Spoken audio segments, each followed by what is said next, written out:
Indie Comic Exchange once again, and we have Gorka from Paris with Yes. his Love French Ninja, a true story comic, which I have been dying to get into. So to have him on this episode is just so exciting. Gorka, thank you for taking the time and obviously sending a copy in our indie exchange. How are Yes. you doing? I'm doing fine. Thank you guys for having me. It's an honor. It's really cool, and I can't wait to talk comics. One of my favorite Yes. subjects. Yeah, so let's jump right in. For folks that don't know, I'm Jake, and Kurt is the one that opened us up here. Gorka is our second international guest, which is exciting because our American guests, they all say the same influences. so, so Gorka, start us off when you're a little kid and you're looking at the world of art and life and everything, but then you notice comics. Take us to that moment in your history. I think my first comics emotion were French comics. Well, like here it's a classic, Tintin, Yeah, uh, Asterix, Spirou. yeah, So my parents were buying me a lot of those because they noticed I had a lot of interest. yeah. But later on, when I was like a pre-teenager and teenager, I shifted to American comics. Now we're talking. What did you happen to? Because I think it's really important. Not like what you like and what you find. It's what you happen to have or you happen to get, right? That really influences you. I really think there's something to that. Just like the records in your parents' collection. They might have not been the records that you bought, but you ended up, learning all about them. So, what were the American comics that you got in your hands? Well, we had a translation here in the well, they said the newspaper and Wolverine, of course, big in influence. I love especially like the period when it was flat colors and old newspaper paper, Yeah. brownish paper. Yeah. This is really what I loved. When the end of the 90s came and everyone was doing like Photoshop color, with a lot of effects. Yes, And Yeah. image. it always something doesn't felt right for me. I like the flat colors of those old comics. Yeah. I also had access to a lot of old French and European comics, which sometimes were beyond my age, for my parents' collection, with a bit of erotica inside and Right. naked ladies and crazy science fiction. Right. Like actuel and everything. It was so a lot of influences. Yes, lot of influences. But the main my the main guy who I became obsessed with him. It was really the guy I tried to copy Yeah. more. It was Simon Bisley after that, like a Okay. lot of people, Oh, The Biz. yeah. Yeah. The Biz, yeah, the Biz. So Gorka, that was really nice. And Kurt, it brought to mind something for me, like when he mentioned that like his parents had some stuff and some of it was a little naughty. Right? There's this age that we're at when we're exposed to stuff like that. And for me it was, you know, I grew up on a hippie commune in the yeah, it was the 60s, I guess. Well, 70, 70s. 1970, let's say, but 70, 71. But yeah, there was some hippies that had some Zap comics and some underground comics, some Robert Crumb comics, and they were laying under the bed with, like, some playboys and everything. And this is the coming of age story that everybody deals with, male and female, is like, when do you first see that, and like, who's around and how weird and traumatizing is it, and it just opens up a whole new horizon. Because I was standing there in Forbidden Planet comic shop in New York City, in Manhattan, reading all of Milo Manara, and I don't know if I was 13 years old. So I don't know. I was probably like 13, 14 because I was roaming around, by myself in New York City. But Kurt, real quick, what was your age? And then Gorka, we'll get into like your school and your art training and everything. But Kurt, real quick, when did you get that traumatizing moment? It was probably 13, 14, but it was Heavy Metal magazine. The biz. So like on the net, yeah, on the newsstand. Like I said, I was after Savage Sword of Conan, and then and Marvel would put out some stuff, but the I was always attracted for the price point on how many comics I could get for $1. So when I flipped through Heavy Metal magazine, there were so many comics in there. So the cover price might have been like $3. So it was just like, oh, wow, look at all the comics that I'm going to get here. But then when you dive into it, yeah, there's, mature content. But, beyond the sexual stuff, I think it was also just, the supernatural, spiritual, just stuff I just like, what is going on here? And that's just as much influential on me having that material. I mean, Mobius is right there at the top when it comes to like me being influenced. Well, let's take it back. Let's take it back to Sick Gorka because you're talking about European artists that Americans were exposed to.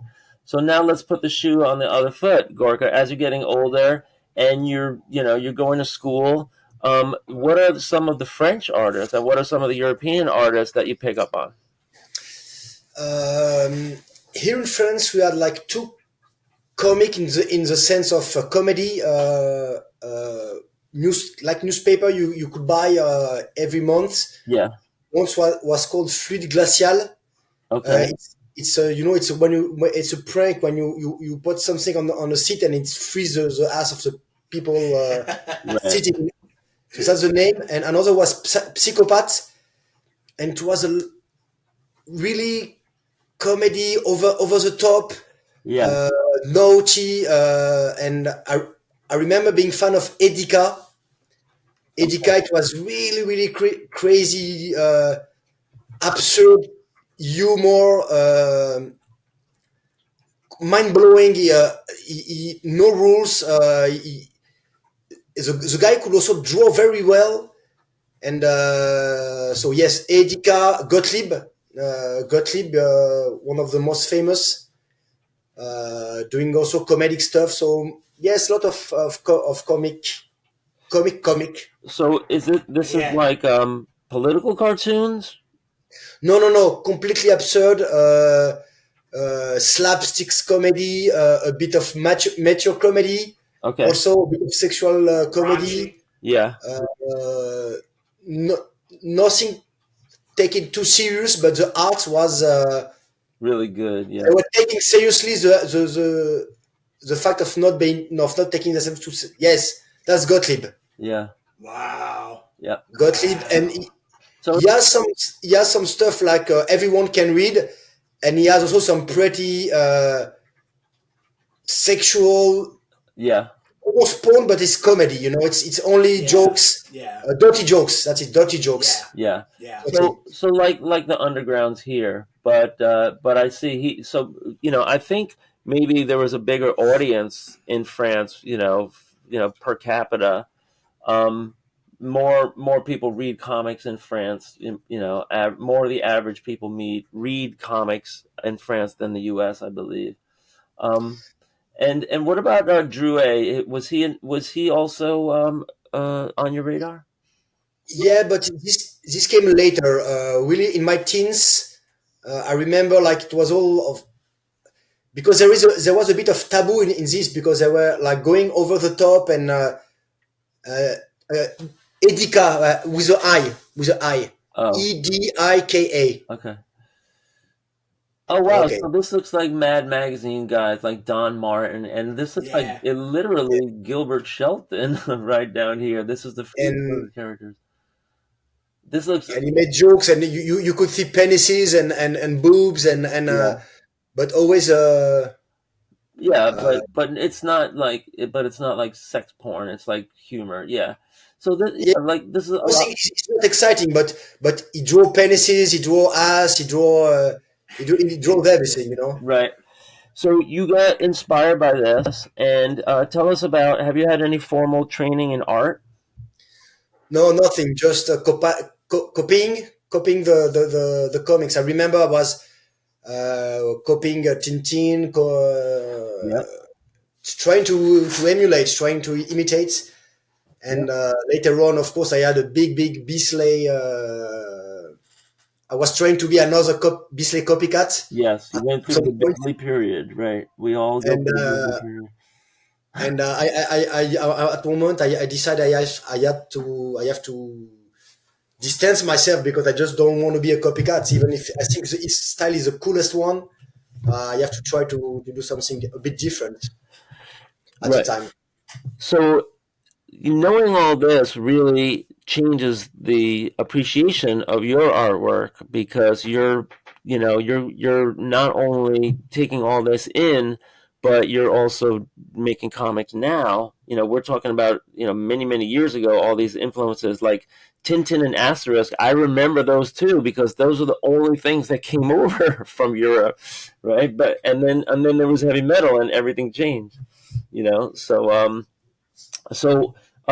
why don't you take us through your first, considerable comic or your first published work, and then and how that came about.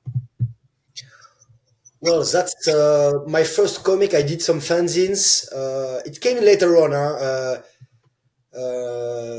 I'm 44 and I'm just starting now from a few years to try to produce something. I was always drawing, but not feeling ready yet, not having I don't know the courage, but to take your art seriously and say, okay, let's try to produce something. So it's very late on that I decide to, well, let's just try it. Let's just try to publish a comic. So this is my first comic. Le French Ninja is my first comic, Oh, okay. self published. Yeah. And I want to just jump in. Yes. I do believe I came across you on Instagram because I'm a ninja mark. So all of my kind of like fantasy comic book movies and television and stuff. It all originates. We had a series on Saturday. They used to run old Hong Kong martial arts films called Black Belt Theater. And then there was a one where it featured ninjas, and my world turned upside down. And so the ninja magazines and stuff, all that stuff, because I was going to the newsstand, led me to finding Heavy Metal Magazine and Conan, and I go that way. I just gotta ask you right out of the gate: is when do you meet the ninjas? Oh, very early on. So where was it for you that you were connected? Because this story is just it's Yeah, you know incredible. what it was I for me? just You know because what? like right out of the gate, this Hatsumi is like the guy in all the ninja magazines and books, other than Stephen Hayes, Right. right? Yeah. Uh, well, in the 90s, you couldn't escape. Everything was ninja. It was a ninja craze. Yeah, Video games, ninjas, yeah. movies, Movies, ninjas everywhere. It comics, was ninja, ninja, faded ninja, out a bit ninja. of the public attention for other stuff. I think it's time for a ninja comeback. Yeah. Yes, sir. So for me, it was the pages of Master of Kung Fu comic books with Paul Galassi art, Doug Mensch writing. It was Shang-Chi, this great character that was based on the characters that was set in a world of Fu Manchu and all of the spy characters like the patterned after the British spy novels like 007. But it was Sax Rohmer was a book author, and Master Kung Fu was a comic book in the states that just took this like Bruce Lee looking guy and stuck him into this like James Bond world. They had the best writing, the best story, really good run with Doug Mensch and Paul Galassi, and that's where I saw ninjas first because they were bad guys. They were always trying to cut up, Shang Chi, And then Elektra was this new character by Frank Miller, right? In Marvel. I don't know who. I don't know who. Yeah. Oh yeah. It And was Franklin. right, so she was this ninja, and I think that was the exposure that you had before everybody started going crazy, in the comics with ninjas, ninjas, ninjas. I So remember. Gorka, yeah. I mean, So I'm sorry.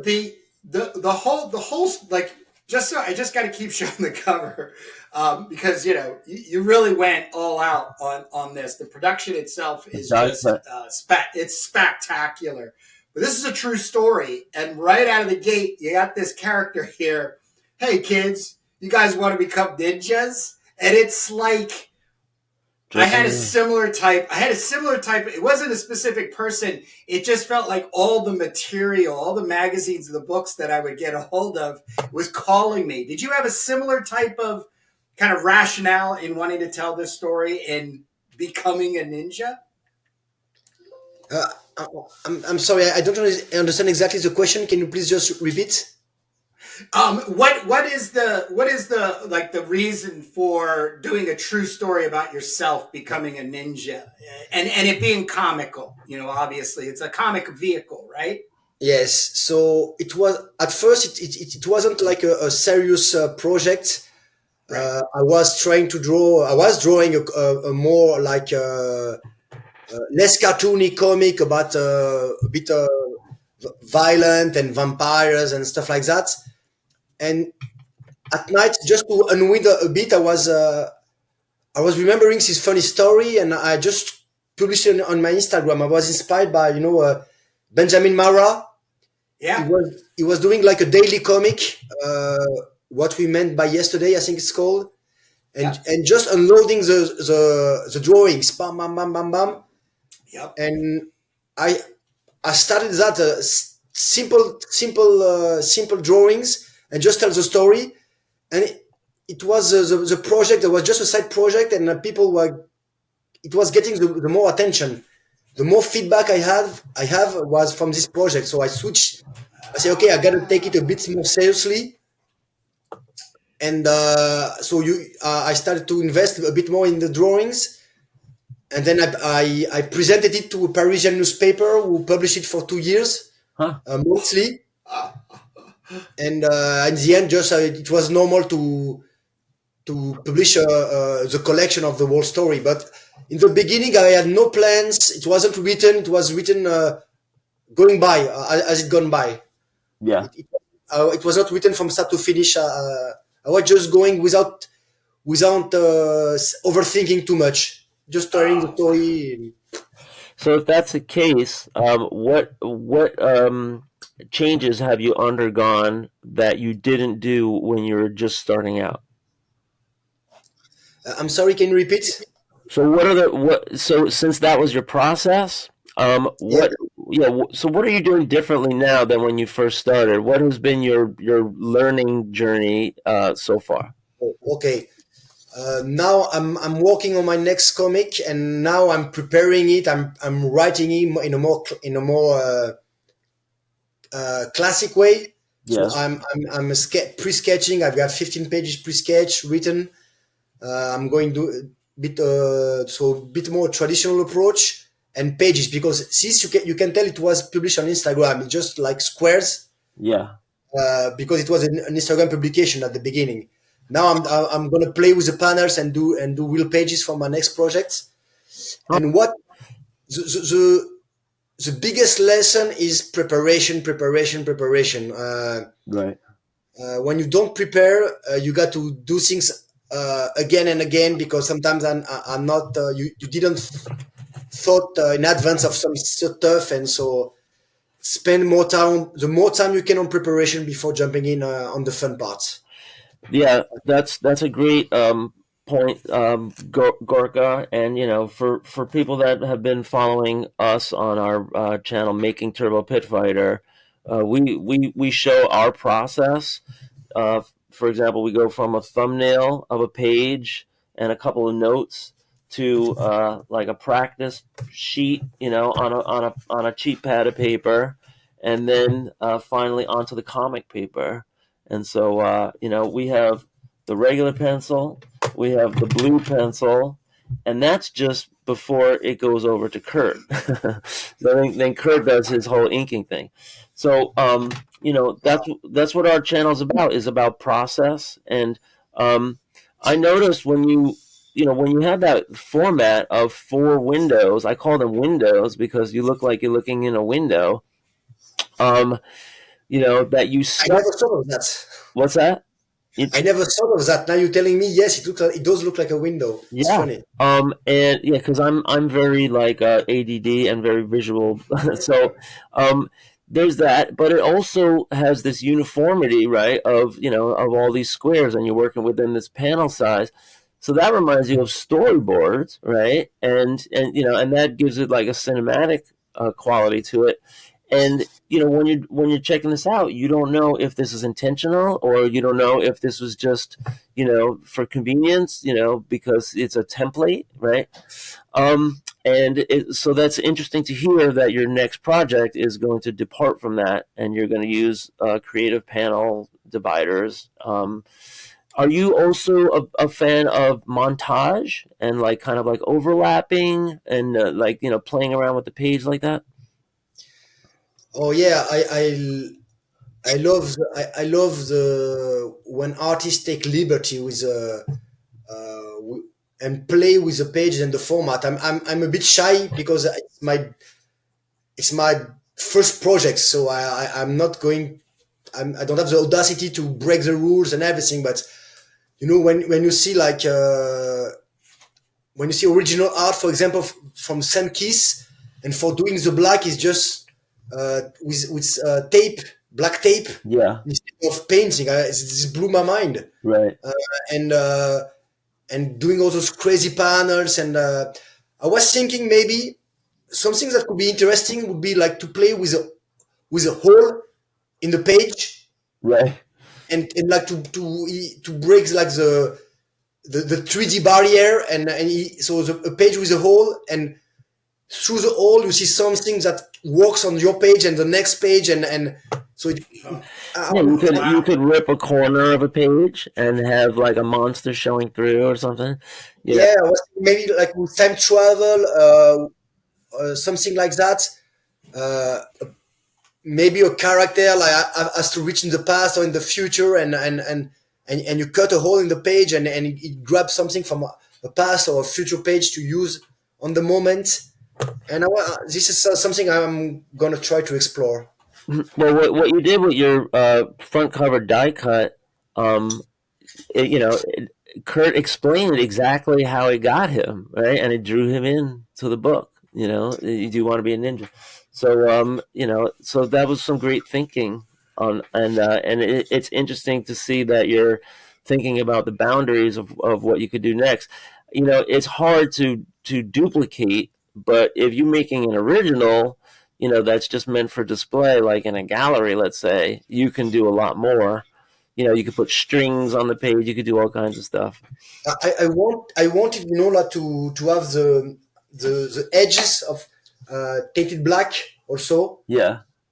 So I wanted the object to look like almost like a balaclava. At one point, I was exploring a full black, and I wanted to look like a balaclava, maybe on the stand. Right. But the printers I work with, it was too expensive Yeah. to have the page. So the die cut was a bit expensive, but I think it works. Maybe it's not a guy. It works well. Yeah, maybe you could do a special coating, like hit it with some kind of like special texture varnish or something like that, so that it looks like a little bit like a mask, So Jake, Yeah.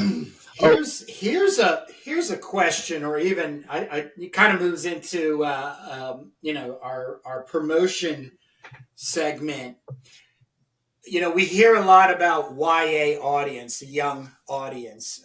Yeah. Were you thinking that you were trying to attract like a teenager to come across this, or some teenager's parent or grandparent might be like, "Oh, this would be great for little No, Jimmy"? no. The truth is, I didn't think about it at all. I wasn't thinking about a specific audience at all. But turns out it's a story about kids. Right. Yeah. So, some kids from friends are loving it, and I think I was telling a story for adults, but in the end, kids also connected to it. Yeah. So it was great, and what was really cool, and I didn't anticipate, some people started to play with, Ah! the kids, like, send me pictures of the face with a ninja Oh, balaclava. that's So I was awesome. telling, it's the only comic that can turn you into a ninja, and I'm gonna play with that a bit also for the promotion. That is that Oh, that's really funny. I want to ask that's both you great. guys. Uh-oh. We'll do Kurt first. I want to ask both you guys. What is your experience with those pop up books? Because we've all seen like the children's books. Where it pops up a forest where the wild things are, whatever. But then I've seen some examples where some incredible like gothic castles and characters and have you explored that area? Yeah, I did it one for a cover. Just give me 10 seconds. I did a pop up. Oh, you Let did me a take. pop up. So Oh. Kurt can tell us his pop up journey. In the meantime, Kurt, have you seen well, some well, of those pop up? my mother is. If a family member has a birthday, she really does go all out, and it's from the The card all card, the way to, and these cards she gets a hold of. right? The whole family spends 10 to 20 minutes just mesmerized by the so there's printers out there and a cutting. Gorka might be able to actually explain his design process and then it having to go to a printer. That's really what I'm interested in hearing. So Okay, yeah, it's amazing. Like you brought it from children's books to greeting cards where they have those pop ups. That's also Yeah. great because it's more of like a one off, and that sounds like a fascinating project. Like to challenge yourself as an artist. So Gorka, you were saying? yes. So I did a cover for a vinyl for a band. So it was like, like this is a cover on the Right. outside, Oh That wow. is cool. I like and this. on the Yeah. inside. I'm sorry, just a second.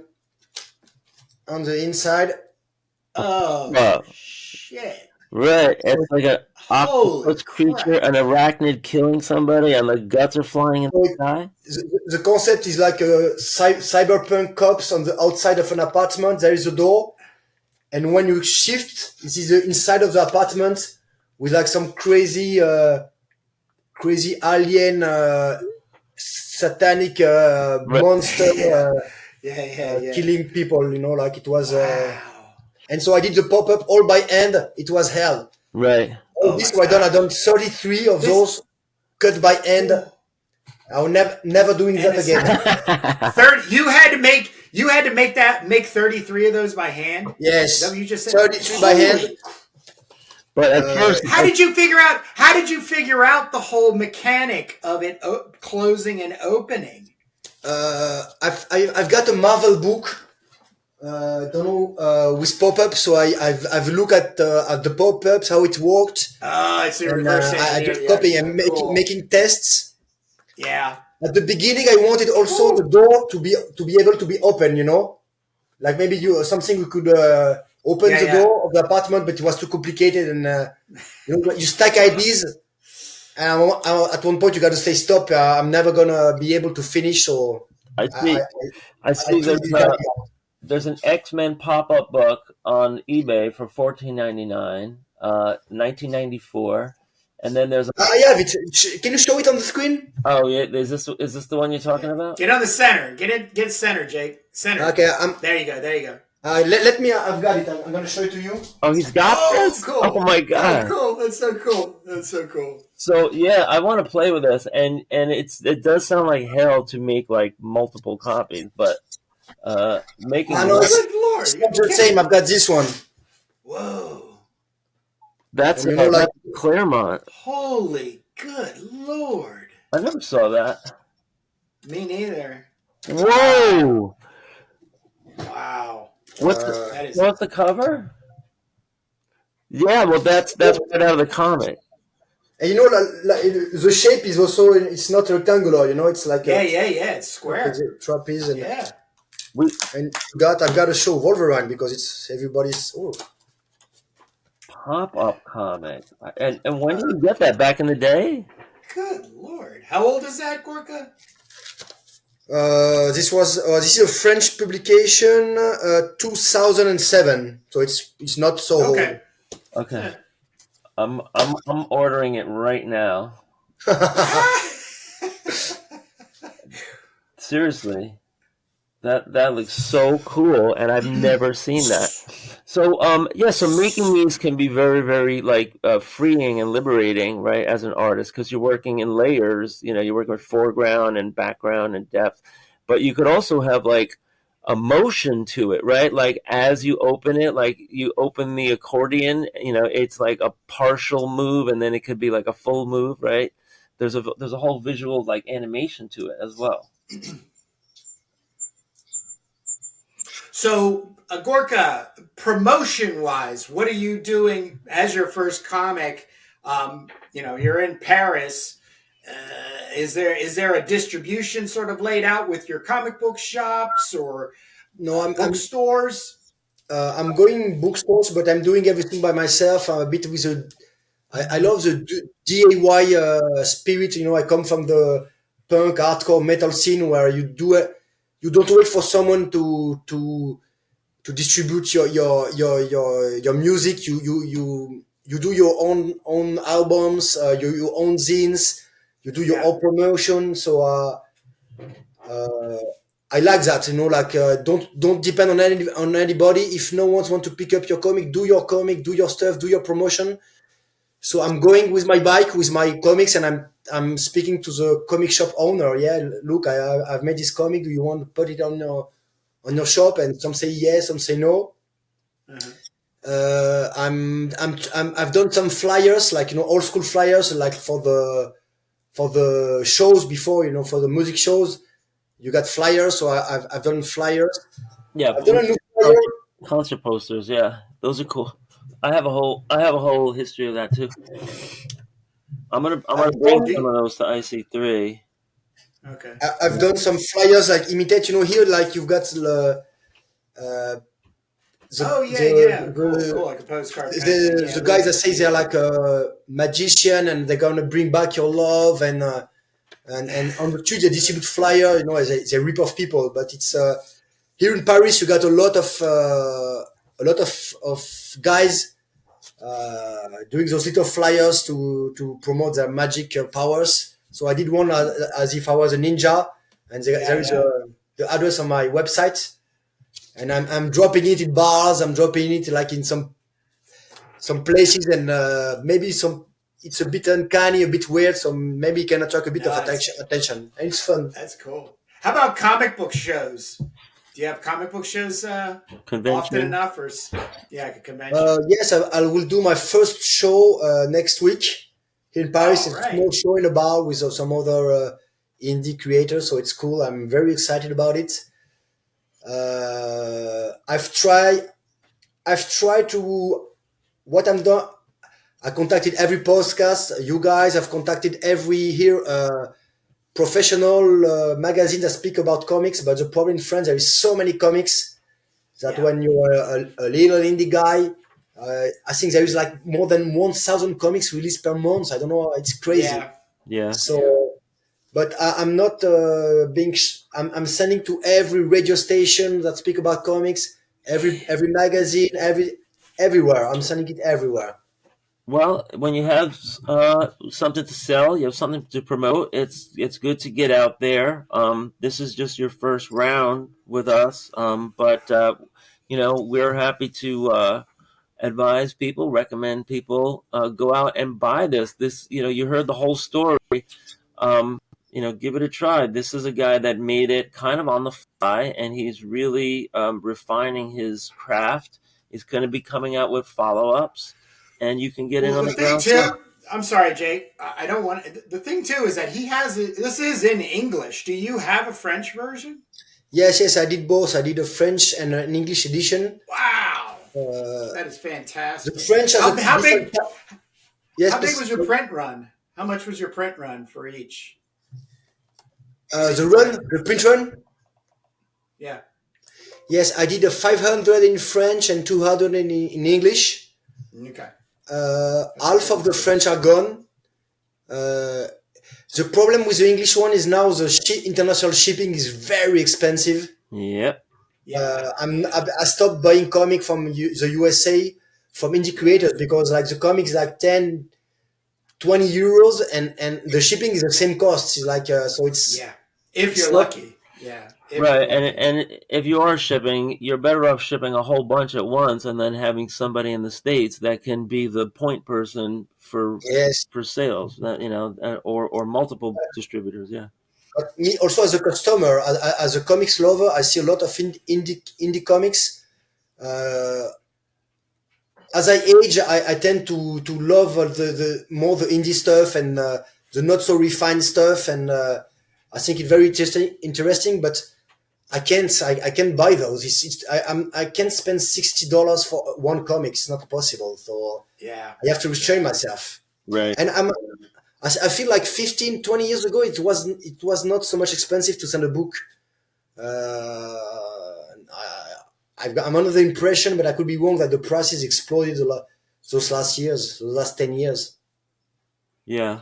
Well, it's definitely because of COVID. Because COVID, it ratcheted up everybody buying and shipping, and then I think the industry overall um, just basically said, "Hey, we'll keep hiking the price until somebody starts screaming because everybody seems to love sitting at home and ordering stuff, Mm. that type of thing."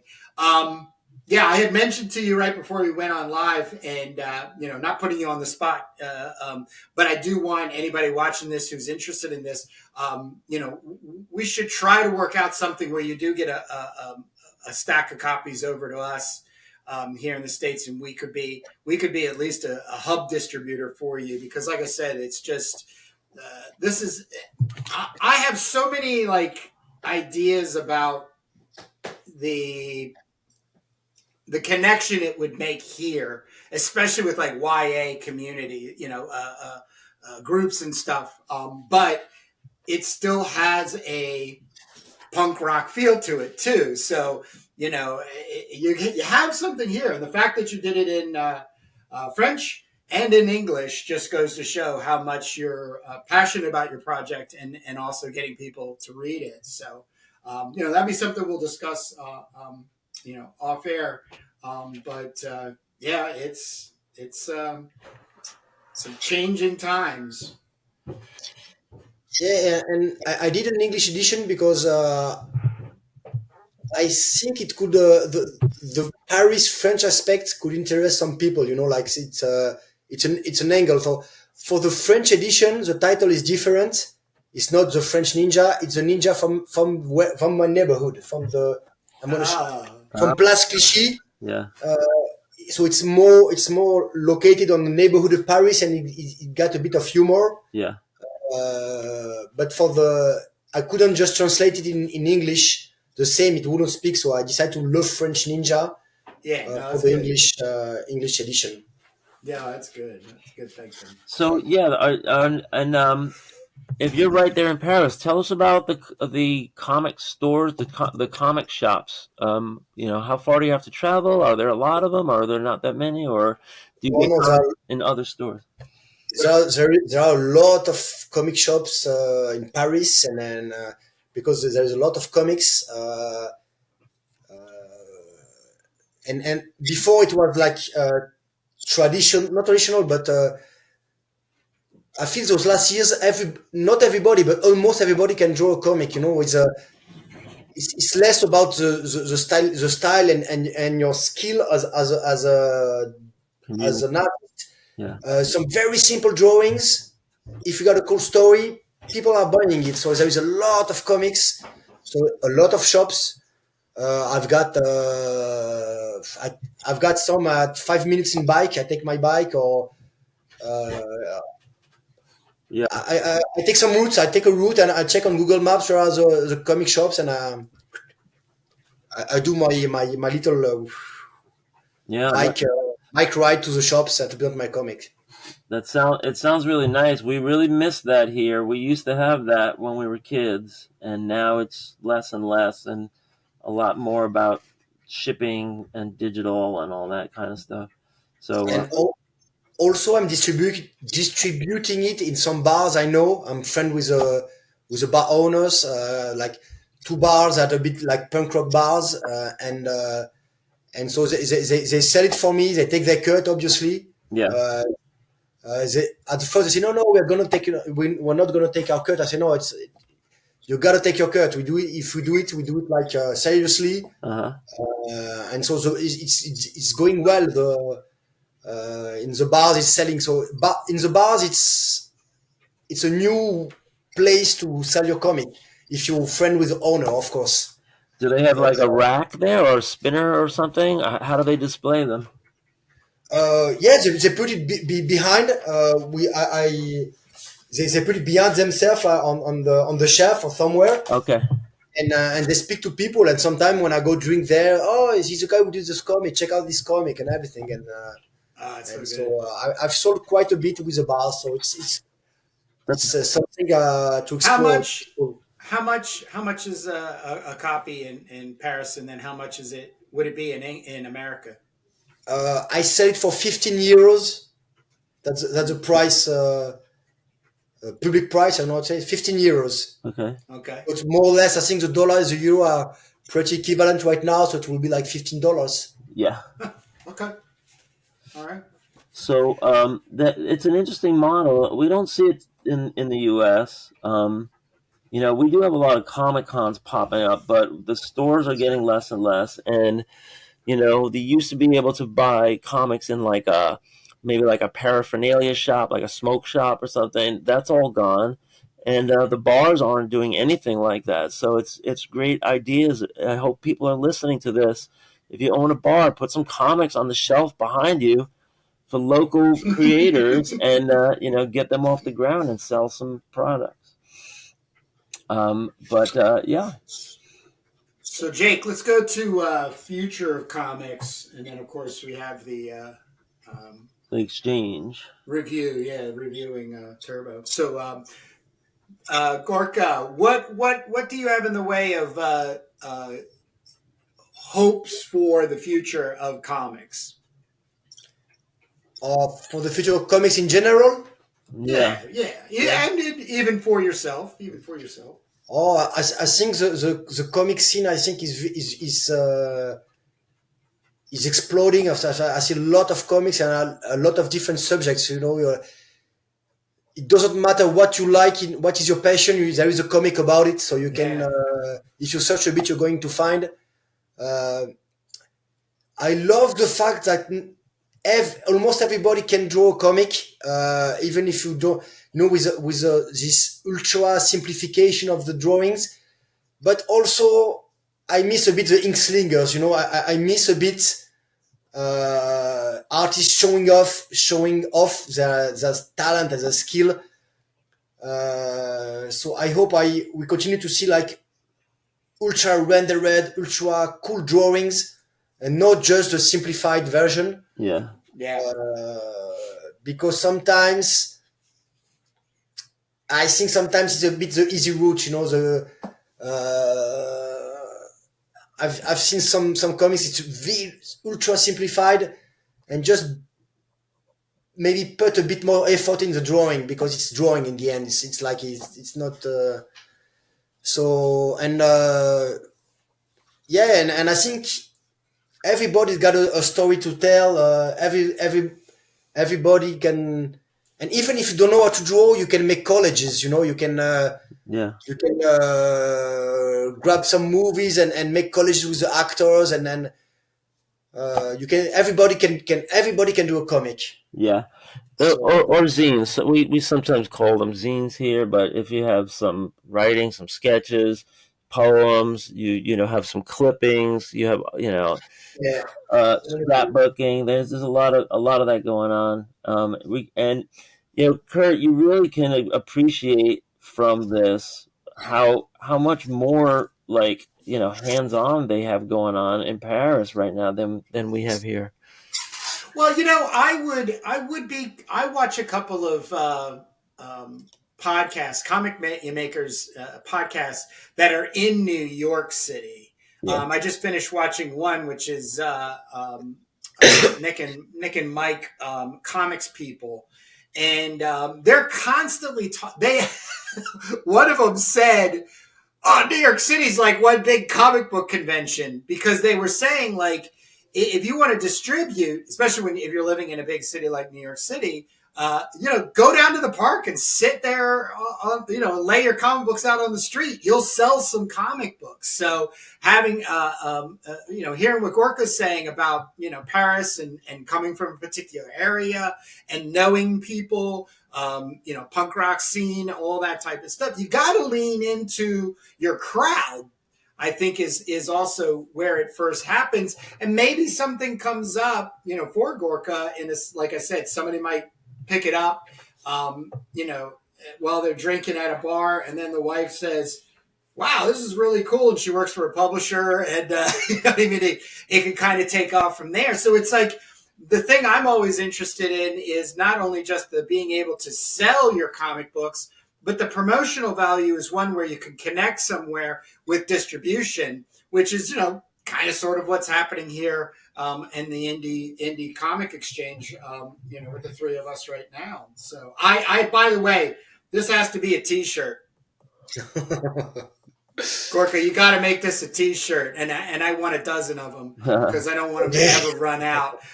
My wife lived in Paris for I think over 2 years. In the early 90s. And I would love to see her wear it. Because then her friends would be like, "What does that mean?" I was thinking, I did a crowdfunding campaign, and I was thinking like doing like bonus stuff, like stickers and T-shirt, but it was in the end, I'm just one guy, and it's so much work. Yeah. At one point, I decided to concentrate. I didn't do those. I decided to concentrate on the comic because it's easy to have a lot of ideas, and they're cool ideas, and they're great, but it's time. And I got a regular job. I got a lot of things on the side. So at one point, you got to stop the ideas and go to do the finished product. But I was thinking, making stickers and shirts. Yeah. Yeah, because the idea to close the T-shirt idea is to put it up on somewhere like Zazzle, where somebody just like myself could just come purchase it, and then it's printed by somebody else and then shipped to me, and then you get a percentage of that sale.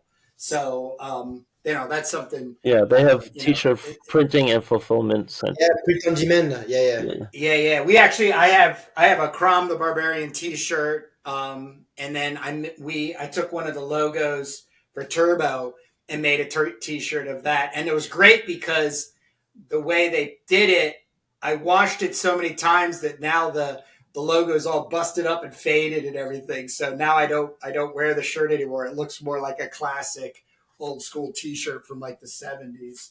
So, the fading is cool. Yeah. But are you in a band? Are you in a band, Gorka? No. I was, but 20 years ago we had a hardcore metal band. It was the end of the 90s. We did maybe for 2 years we did like 10 shows in total, something like this. For me, it was more fun because all my friends were in bands, and bands I got a bit of success. Were touring in the metal genre. I'm glad. And I didn't know how to play an instrument, so at one point with some friends who say, "Fuck it, let's do a band." But it was 20 years ago. We just produced one record. Right, that's cool.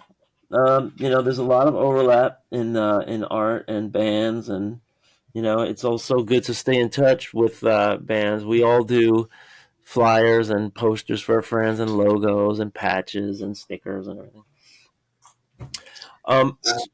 So the last segment of our show is the exchange, where you have the free microphone to comment on our comic and get our thoughts, and let us know what it was when you went through it.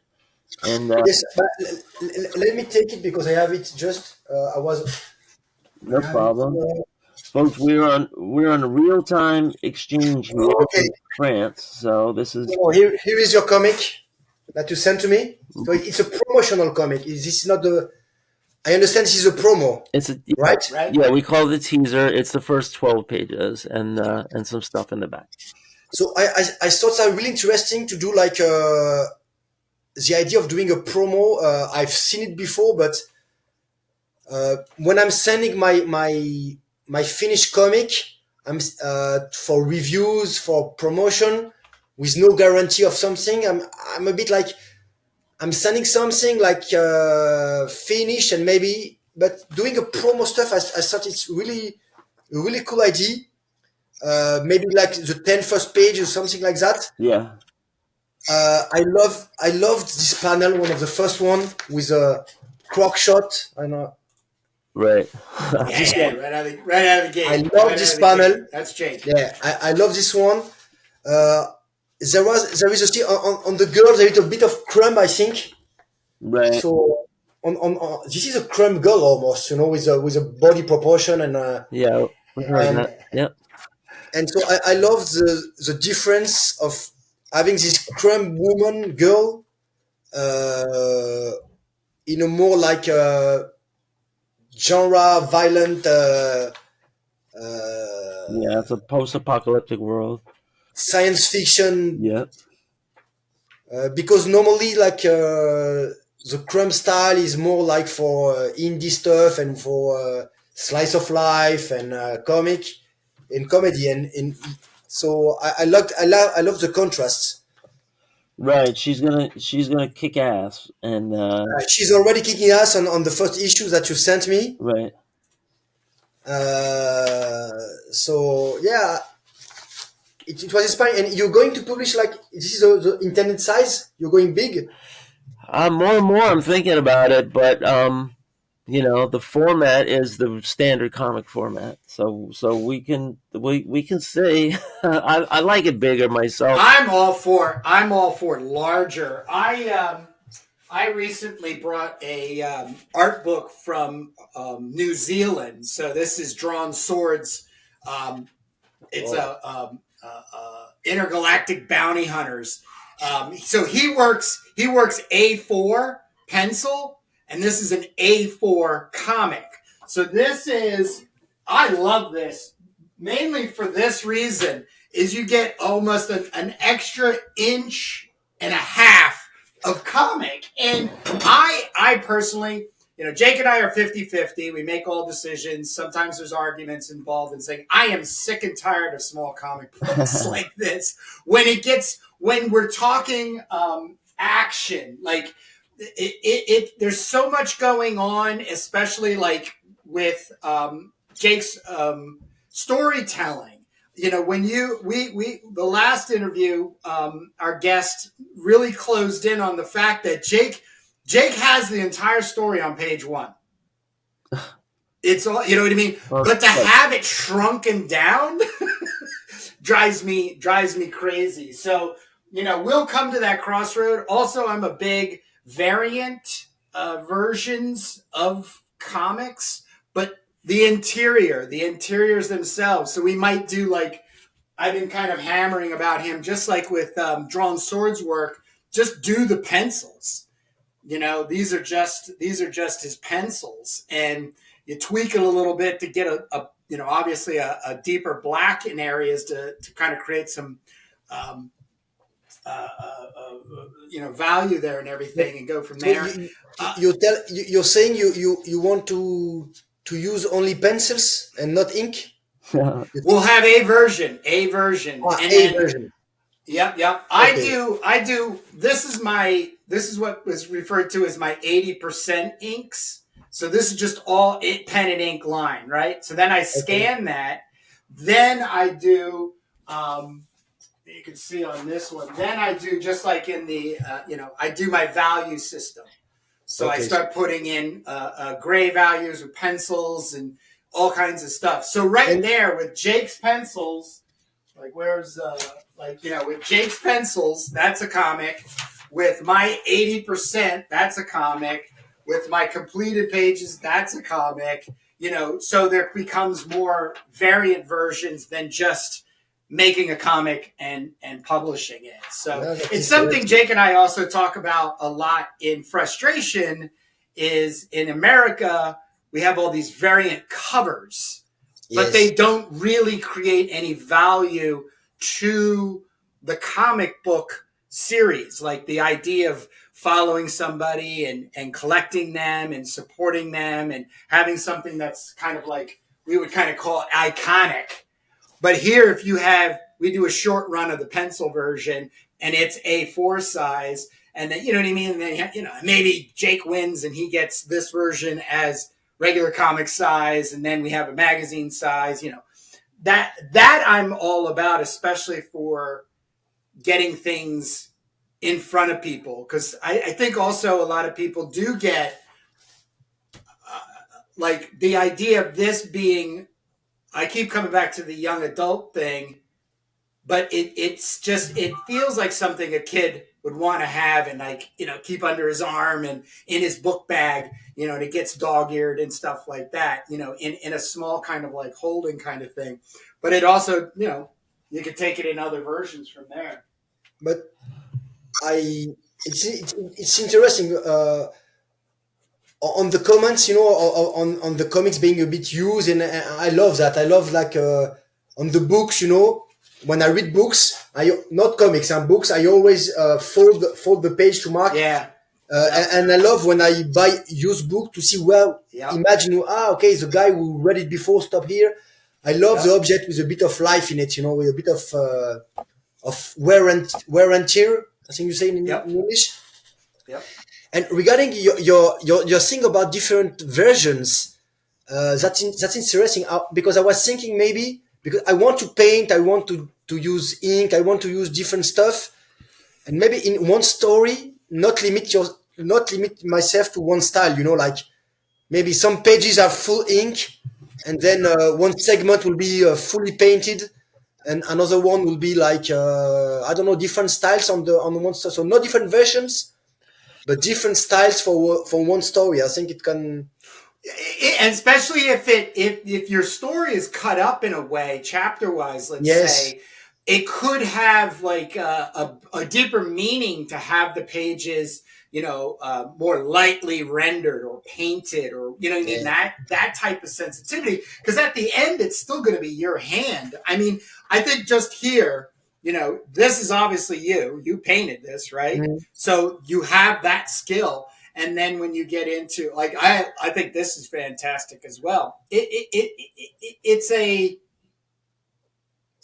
It's not only stylistic, but I think it also becomes attracting. So if somebody sees something and goes, "Oh, okay," and then they go, "Oh, okay, cool," and then keep moving through it.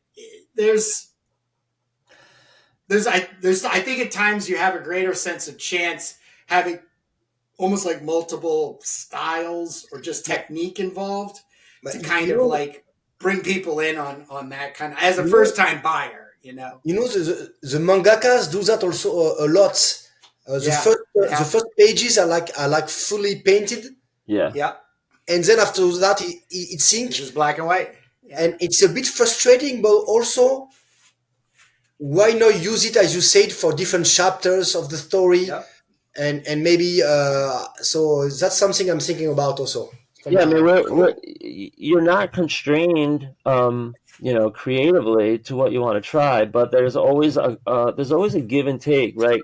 If you put out a floppy, you might end up in more people's collections that way because some people just don't have a box size for magazine size. They don't have enough of them. Maybe that'll change over time. But if you put out different variants, especially on the internals, you can really see, what people like the best, and it's it's kind of like marketing a little bit. You're trying things out. You don't have to print a million of these things, and as time goes, you can keep going back and changing it and improving it, right? Yeah. Yep. And if you want to challenge yourself as an artist, like one thing I want to do is I want to do a duotone version, and Yeah. I was thinking about like a dark purple ink for the dark line, and then bring in a whole different plate of like a lighter color, like an orangey, yellowish, Orange. Yeah. amberish color, and then you have those two spot colors, but then you can tint them in any combination and come up with all these other colors too, but it's all in one palette. So, and it's also one of the reasons. It's also one of the reasons that I save this as a plate. So this plate could be your purple plate, and then this version we could go in orange, and then all it is laying that plate on top of. Yeah, I mean, of that, because it's in the same. If you go to a good comic shop, you see a lot of creative things being done. Especially since these are like low print runs. Most of these now, we're seeing a lot more product, a lot more content on the market, but probably smaller print runs. So you can keep changing it. Like next year, put out another edition, and you work on some changes. It's a great way to put something out, consistently, but not have to redo the entire thing. You're just kind of freshening it up and throwing in some parsley and stuff. Yeah, I'm thinking if I sell out this edition, I think I will. I think I will maybe do another edition, but I will want to add more stuff. Maybe some epilogue or some. I try to contact my friend that I haven't seen in 30 years. I found an address and maybe tell that in a comic form. Yeah. And change the paper, change the format, as you say, for so someone who has the first version, who has bought the first one, if he liked it and he see a new version with more stuff and really different, maybe in color, maybe with something else, he can maybe buy it again, Right. It can be interesting. Look what I've been. Some Japanese screen tones. You mentioned duotone. The leader. Yeah. Me, I'm having fun with that. I'm playing with those dotted screen tones. So there's an art shop that sells those near my house, so it's cool. If anybody doesn't know, those are halftone dots printed on adhesive film, so that you could apply them and then cut them around with an X-Acto. That it's also possible to do that with multiple colors. But if you're just using one color, black and white, let's say, this will give you those gray dots without having to, do any other process. It's going to be on the camera ready art. And that kind of gets lost the minute you take a photo of it or the minute you duplicate it. So you want really tight scans of those when you finally, are going to. It's easy to do it on Photoshop, but I liked everything to be like on the original art, yeah. The original arts. It's expensive. It's like 10 euros. One of these costs 10 euros. Yeah. But it's really ultra fun. I don't know if you play with it, but like you put it on the paper and you cut it and then you can scratch it a bit. Yeah. And I don't know, I feel like a mangaka and I really loved it. I love to play with it. Yeah, they used to, awesome. I mean, they used to make this stuff 10%, 20%, 30%, 40%, 50%, all the way up to 90%. And then if you're a colorist, you're working with these films, you say 100% yellow and 20% cyan equals green, and that's how all of comics were colored for decades. And now we just do the Photoshop with a little paint bucket and you go boop. So, all right, we're gonna close out, Jake. We're gonna close this out, and as we always say at the end, This is not a one and done interview with Gorka. We are going to be looking forward to having him on when he has something new to share, and definitely want to keep in contact. But I just personally want to say thank you for reaching out. Thank you for doing the exchange and sending a copy. I can't wish you any more luck than it looks like you're just really motivated and moving forward. So, look forward to having you on again. Well, as we say here, merci beaucoup. Thank you guys. It was really cool.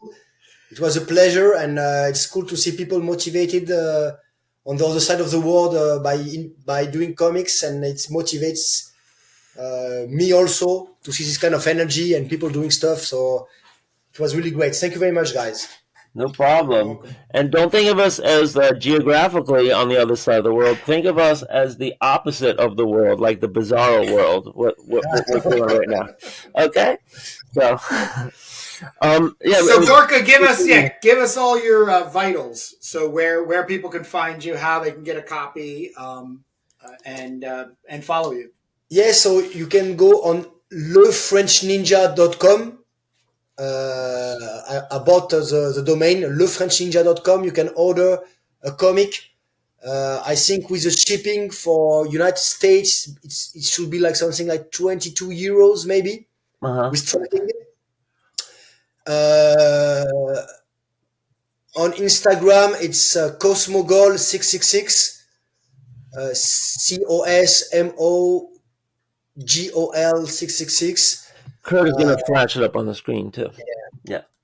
And I'm publishing my my process, a lot of stuff, so you can check it there. Let's go friend him on Instagram, and folks, you can jot this down, but that's how to find it. And also just Google. His name is Gorka Uztarroz, Uztarroz. It's good to put it in Google.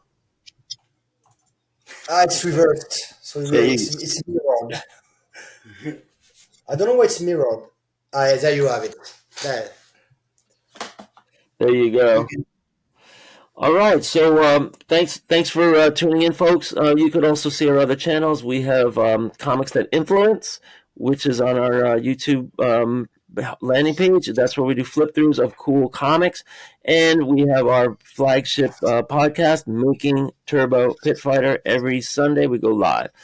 So thanks a lot, Gorka and Kurt. Anything else? No, I'll just see you next Sunday, Jake. All right, man. Bye, everybody. Bye.